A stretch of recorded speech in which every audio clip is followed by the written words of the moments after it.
A confirmed large and extremely dangerous tornado was located near Hillcrest, or just northwest of Rochelle and moving northeast at 45 miles per hour. This is a particularly dangerous situation. Hazard, damaging tornado. Source, radar confirmed tornado.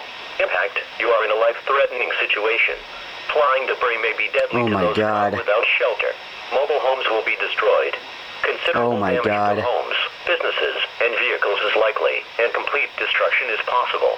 The tornado will be near Kirkland around 7:15 p.m., Livingston around 7:20 p.m., Jindal around 7:25 p.m. This tornado will cross Interstate 39 between mile markers 101 and 115. A large and extremely dangerous tornado is on the ground. Take immediate tornado precautions. This is an emergency situation. This is fucking nuts, dude. Substantial shelter and protect yourself from flying debris.